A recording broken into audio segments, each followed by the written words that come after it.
Hello, welcome back. So I bought one of these car tablets. Now, I bought it. I've not been given it or anything like that. But if you follow the channel, you'll know I have a Peugeot Boxer. My car's got Apple Play, the car that I drive on a regular basis. And I think it's great to have that. And obviously, you know, when you drive a vehicle that then doesn't have it, you sort of miss it a little bit. So anyway, I wanted one. I had a look around.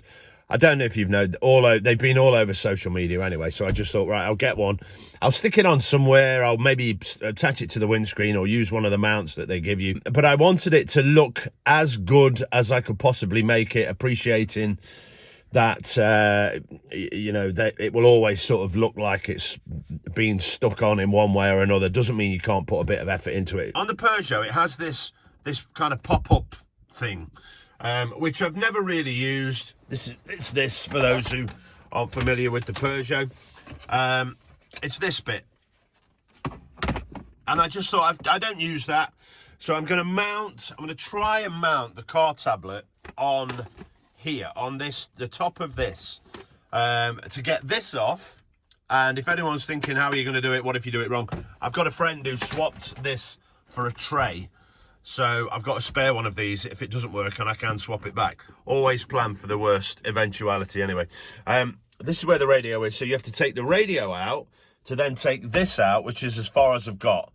When you take off this tray and you look down there, you can get straight down the back of the radio. And then if you take off this cup holder, or that center console bit, my idea is that I'm going to make a hole in that gap there that you can see, just there, and then feed the cable down the back, and it'll come out and just plug into a 12-volt thing there, which I appreciate is sort of overdoing everything really, but I just think it'll look neater.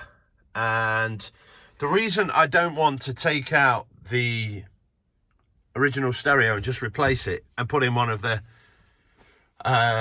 sort of Chinese ones, as good as they are, and some of them are great. They're quite expensive. I don't get a dash cam doing that, and I quite like the idea of a dash cam. And also, I quite like the way the unit works. That's the standard one in the van. You know, I like the fact all the steering wheel controls work. I like the fact that DAB works.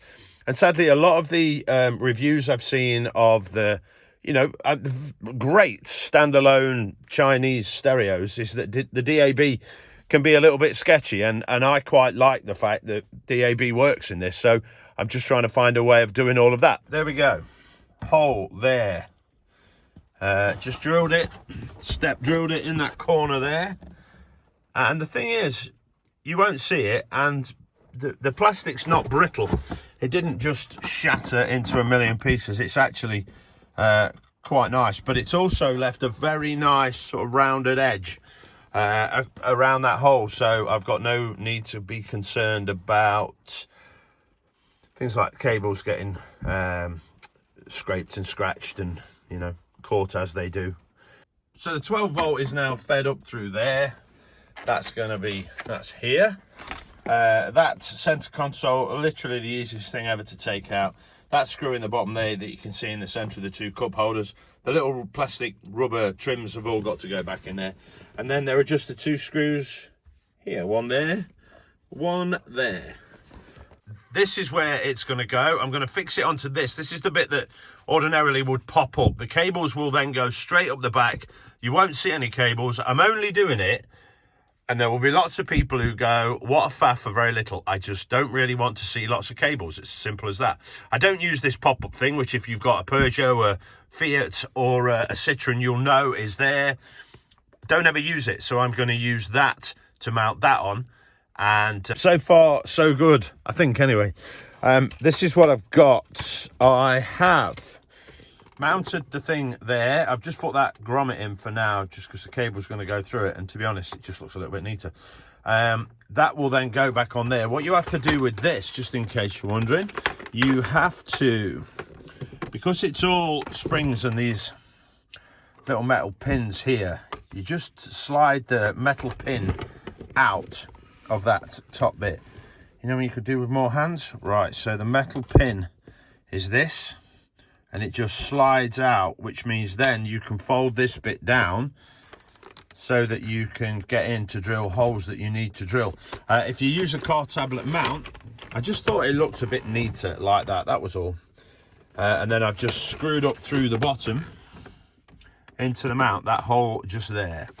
And that's it, simple as that. So now I'm going to pop that back in there, rebuild everything.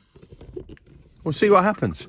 Right, that's the pin, that pin there actually is the pin that I took out. Slid that back in, so now this works in the way that it always should. There's a hole, if you can see there, there's a hole that the lead will just pass through, and then it should come round there. It's going to go through the hole that I drilled, which is here. There we go. Now that should pop back in. Now this nicely pops back down. Once that's popped in, screws go in there, and obviously same the other side.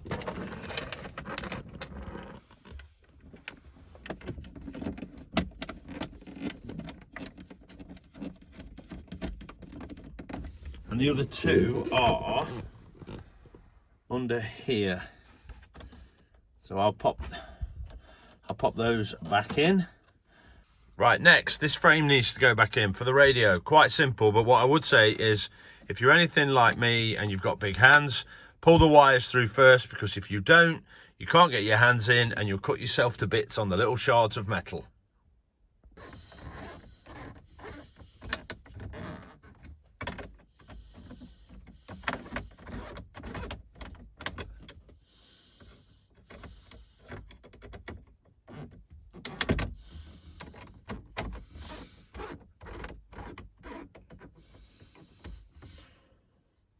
What I will say is the guy who had the van before me, I converted this. There's a video if you want to watch it, by the way.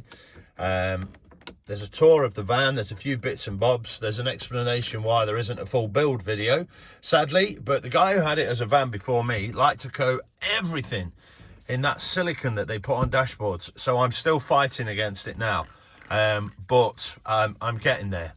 Right, that bit's done. So, next bit, stereo goes back in.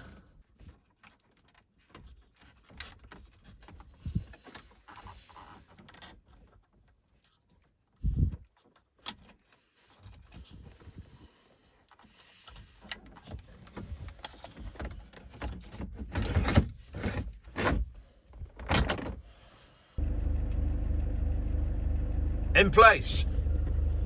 I have achieved what I wanted to do. It looks a bit more like it's supposed to be there rather than just something that's been stuck on, and I don't have wires trailing everywhere, which just drives me a little bit crazy.